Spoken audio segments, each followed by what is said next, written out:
Brasil já tem data para falir e isso vai acontecer em 2028, segundo o próprio IFE, que é o Instituto Fiscal Independente do Senado, em que ele fez a conta e disse que em 2028 o Brasil vai falir. Fica aí que eu vou explicar para você o que está acontecendo e esse é o principal motivo de você estar vendo a bolsa despencar, o dólar disparar e os investidores pularem fora. Porque não duvide, pessoal, eu uso sempre essa analogia. Se você está no transatlântico e você começa a olhar que está tocando a música normal, né? Tá todo mundo ali se alimentando bonitinho ali, daqueles canapés, mas você vê um bando de gringos cheio do dinheiro pegando bote salva-vidas e metendo o pé, pode ter certeza que ele viu alguma coisa lá na frente que você ainda não viu. E eu vou explicar para você o que eles enxergaram.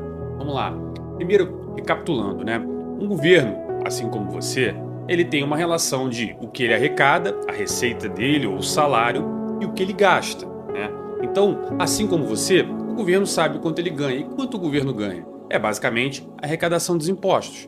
Então, desde o início do século, né, desde lá do primeiro governo Lula, o Brasil vinha gastando muito dinheiro. O Lula sempre foi muito gastador.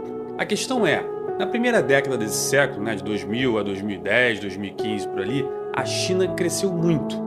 Então, o Brasil, como era um país que dava muito minério, muito petróleo, né, muito aço, muito produto agrícola, a gente acabava exportando muita coisa. Então, como a relação da receita do governo ela vem de impostos, os impostos estão ligados ao que se produz no Brasil, o Brasil crescia muito, né? Então, por mais que o Lula, né, o governo do PT, gastasse muito dinheiro, o Brasil ia subindo muito rápido, então a gente não percebia isso. Até que no segundo governo da Dilma, a bomba estourou. A primeira bomba estourou. Porque não mudou a dinâmica do governo do PT. Eles continuaram gastando muito dinheiro.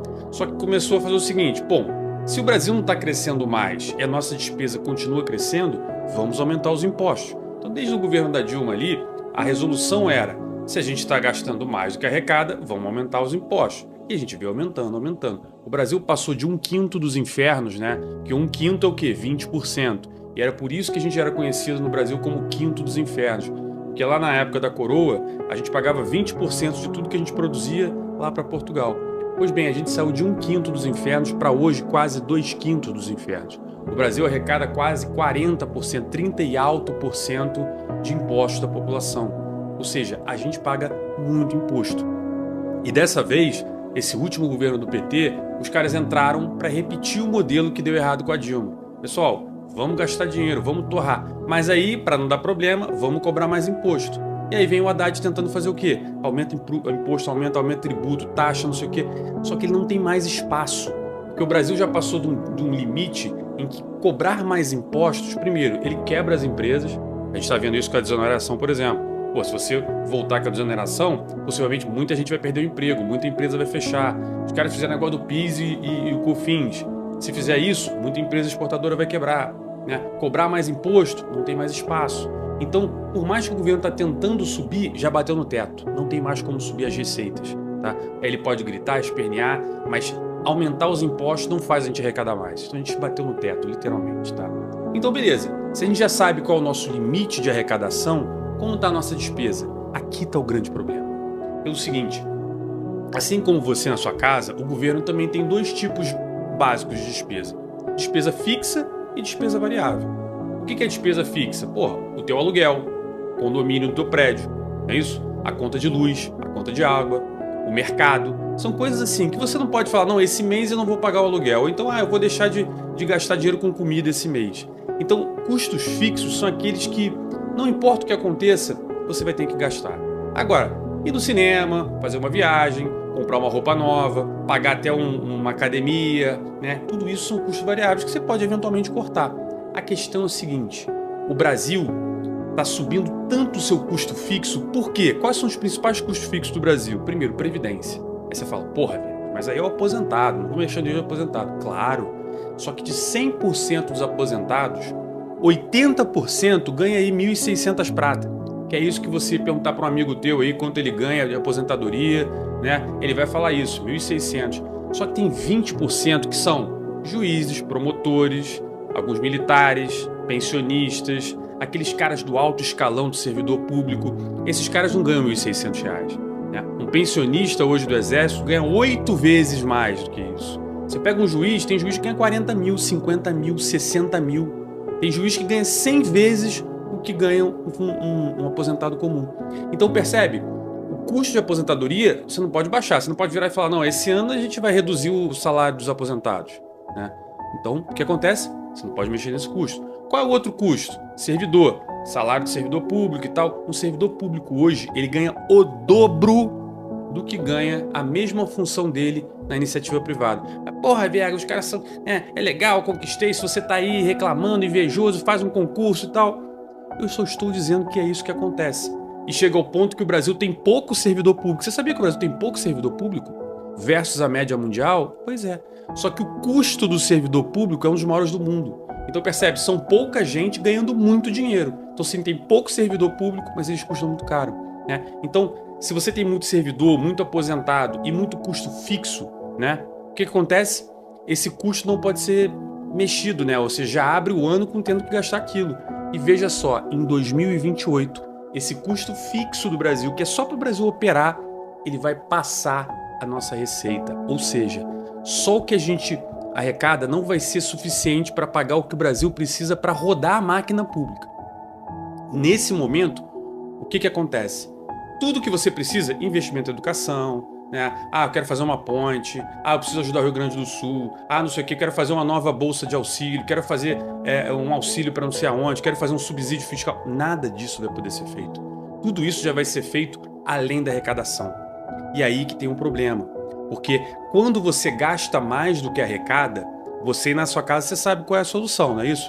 Tu vai ligar pro teu pai, pra tua mãe, pro teu tio, pro amigo teu, tu vai ligar no banco, tu vai pedir um dinheiro emprestado. A questão é o seguinte, se você precisa de dinheiro emprestado para pagar contas básicas como aluguel, como condomínio, significa dizer que você não ganha nem para se sustentar. E aí que está o problema, porque você vira um endividamento em bola de neve, que você pega o dinheiro emprestado, mas você continua gastando mais do que arrecada, só que agora você ainda tem que pagar um empréstimo e o negócio vai virando uma bola de neve, né?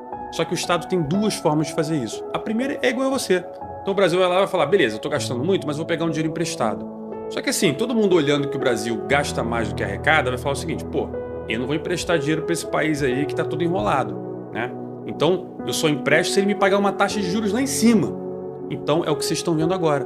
Os investidores estão falando, tá maluco, eu só fico aqui se eu ganhar muito dinheiro, né? Essa taxa de juros, é o país dos rentistas, os rentistas só vêm aqui porque se estiver realmente estabilizado. Porque veja só, né? Você escuta aí todos os políticos falando, né? O pessoal da oposição, o pessoal da situação, a taxa de juros do Brasil é enorme, e de fato é. É a maior taxa de juros do mundo, é o que a Gleisi Hoffmann anda falando por aí, o Lula, Agora me responde essa pergunta, se ela é tão alta, por que tá todo mundo indo embora? Por que não vem todo mundo botar dinheiro aqui? Olha só que interessante, a nossa taxa de juros, né, tá ali em 10,75% ao ano, não é isso? O real desvalorizou quase 11% esse ano. E aí? Só o que desvalorizou a nossa moeda, o cara poderia ter colocado dinheiro aqui que ele não ia ganhar nada. No final do dia, na hora que ele tirasse os dólares, ele podia ter perdido dinheiro. Então percebe que não é só a taxa de juros que os investidores olham? Tudo bem, Viegas, então a gente vai ter um problema. Mas qual é a outra solução? A outra solução é a Argentina, é a Venezuela, né? São países que fizeram o seguinte, eu não posso nem mais pegar dinheiro emprestado, porque foi todo mundo embora, né? Na analogia do Titanic, todo mundo já pegou o barquinho e foi embora, e tá você ali. Mas ninguém vai querer esse quitutezinho aqui não, esse salgadinho aqui, o que tá acontecendo? Tá todo mundo indo embora. Se vai todo mundo embora, quem é que empresta dinheiro pro governo? Aí que entra a questão. O que aconteceu na Argentina, o que aconteceu na Venezuela e em diversos países que quebraram? O governo começou a imprimir dinheiro. Então ele fala, beleza, eu vou imprimir dinheiro.